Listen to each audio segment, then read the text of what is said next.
Bab 87. Diunggah oleh baca suara. TESSIA Eralit's Point of View. Katakan padaku aku sedang bermimpi.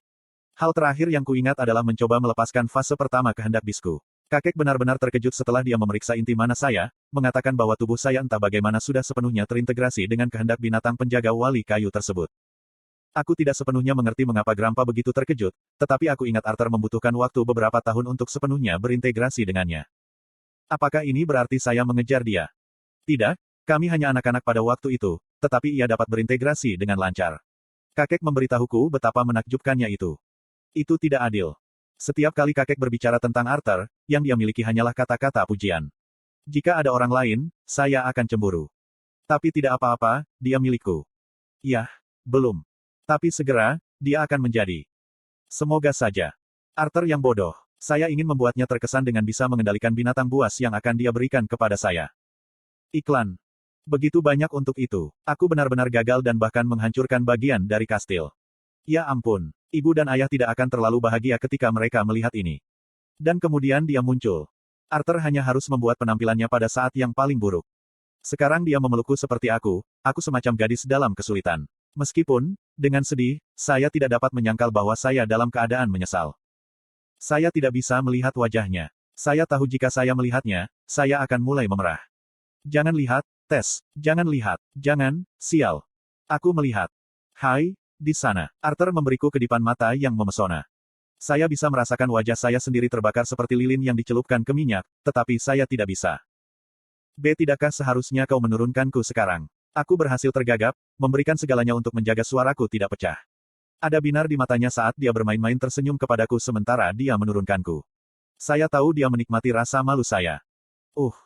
Apakah kamu baik-baik saja, Tess? Kakek menyusul Arthur dan aku. Dia berkeringat dan mengalami luka ringan dari mana aura kehendak bis saya mengenai dia, tetapi sebaliknya, untungnya, dia tampak baik-baik saja. Ya, kakek, maaf telah menyebabkan kekacauan ini. Tatapanku menunduk untuk melihat bahwa kaki kanan Arthur berdarah melalui celananya. Oh tidak, dia terluka. Aku benar-benar kacau kali ini. Sebelum aku sempat meminta maaf, rasa sakit yang menyengat tiba-tiba menjalar di atas alisku. Aku menatap Arthur dengan mata terbelalak yang tiba-tiba menjentikkan dahiku. Aku hanya senang putri kita yang bermasalah tidak terluka. Benar, kakek, kata Arthur dengan nyaman. Meskipun dia menggodaku seperti ini, tatapannya yang khawatir tidak bisa membantu tetapi membuatku merasa hangat di dalam. Ya, cucu perempuan kecilku yang bermasalah itu baik-baik saja. Hanya itu yang penting. Siapa yang peduli jika dia menghancurkan setengah dari rumah bersejarah yang diwariskan di keluarga kita, kakek menyeringai. Saya merasa seperti telah menyusut setengah ukuran saya karena malu kakek dan Arthur tertawa. Arthur Lewin's Point of View. Butuh waktu cukup lama bagi Tess untuk bisa menatap mata saya setelah saya membiarkannya kembali. Segera setelah kakek memanggil para penjaga kembali, kami meninggalkan rumah untuk mereka jaga. Sementara rumah keluarga kerajaan masih berdiri kokoh di samping lubang yang menganga di sudut, karena alasan keamanan, Firion mengatur agar kami dibawa ke sebuah penginapan, di mana lebih mudah bagi para penjaga untuk mengawasi kemungkinan bahaya. Aku harus memberitahu putraku tentang apa yang terjadi seandainya dia dan istrinya kembali lebih awal dari rapat. Mereka mungkin akan mengambil skenario kasus terburuk. Kakek mendesah dalam-dalam. Dia menggosok pelipisnya saat kami duduk di sofa kulit di ruang terpisah di lantai pertama Spiral Ivy Inn. Saya tidak akan berbohong. Itu pemandangan yang sangat menyenangkan begitu kami masuk.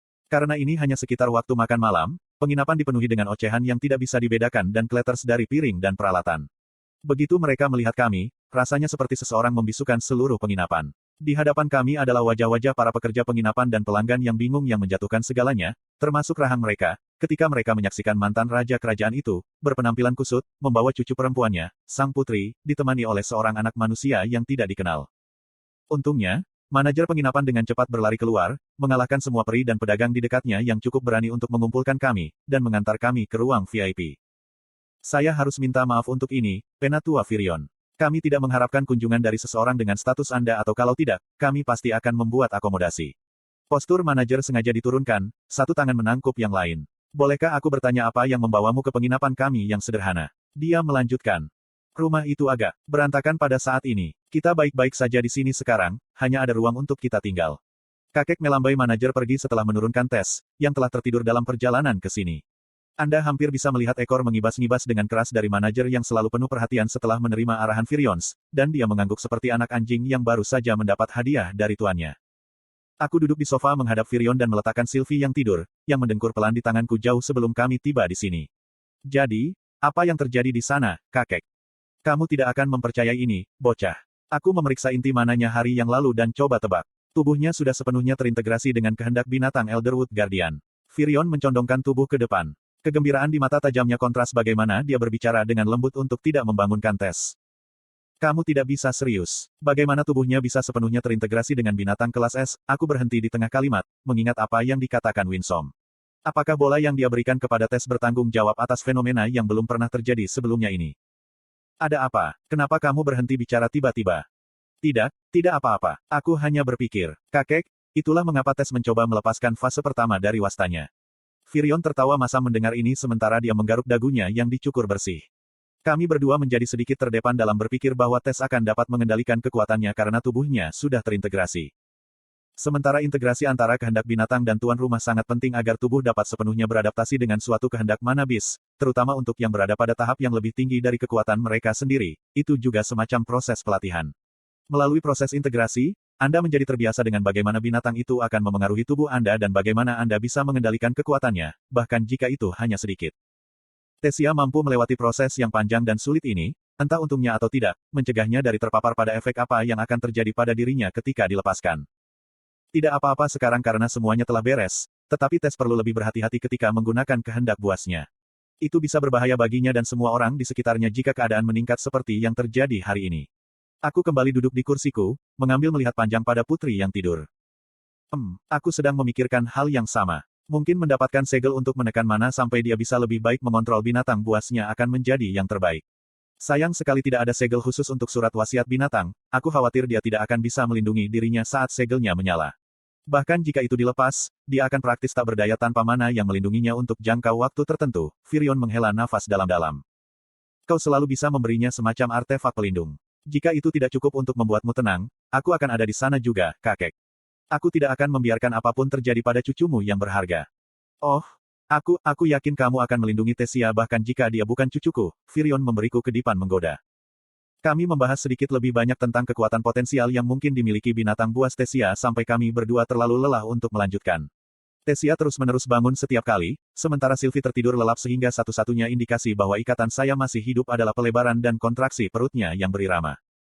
Kami mendapati diri kami di suite mewah dengan kamar tidur lebih dari cukup untuk masing-masing dari kami setelah mencapai tingkat paling atas dari penginapan.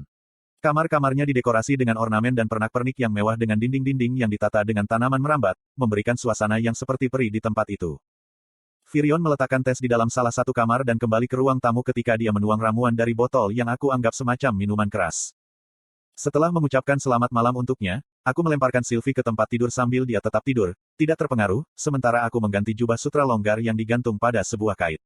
Mengambil napas dalam-dalam, pikiranku berlari melalui peristiwa hari ini. Setelah kejadian intens pada akhir-akhir ini, saya akhirnya punya waktu untuk mengkonsolidasikan pikiran saya. Dengan beberapa waktu untuk berpikir, saya membeberkan diri pada apa yang tampaknya saya lupa lakukan sejak dilahirkan kembali ke dunia ini. Saya mulai menyusun strategi.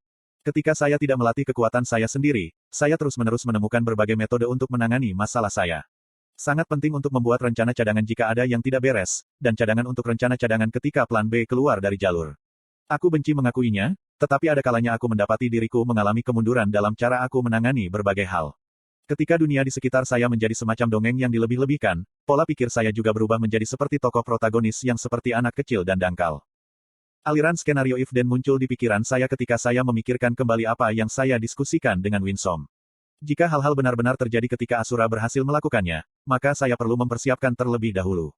Memajukan inti mana saya akan menjadi bagian yang mudah. Saya lebih khawatir tentang apa yang harus saya tinggalkan, setidaknya untuk sementara, ketika saya mulai pelatihan. Sebelum saya pergi, saya harus memastikan bahwa keluarga saya, Elia, Tess, kakek, bahwa mereka semua cukup dilindungi sehingga ketika perang dimulai, mereka bisa relatif aman jika saya tidak ada di sana. Saya memikirkan saudara perempuan saya, Eleanor. Dia masih membuat kemajuan dalam kebangkitan, tetapi mungkin masih 1 atau 2 tahun sebelum dia bisa mulai belajar sihir. Dia dan ibu memiliki pesona perlindungan yang kuberikan pada mereka, tapi itu hanya untuk situasi yang mengancam nyawa itu. Itu tidak akan menyelamatkannya berulang kali. Setelah menjalankan opsi yang berbeda, sebuah ide muncul pada saya. Mungkin lebih baik pada saat ini untuk menemukan ikatan untuk Ellie. Tapi itu tidak bisa hanya ikatan apapun atau tidak akan ada artinya untuk itu. Monster mana yang harus cukup kuat dan protektif sehingga bisa melindungi kehidupan adikku. Dan mungkin sesekali mengecilkan hati anak lelaki yang berkemauan lemah yang cukup berani untuk mencoba dan membujuknya.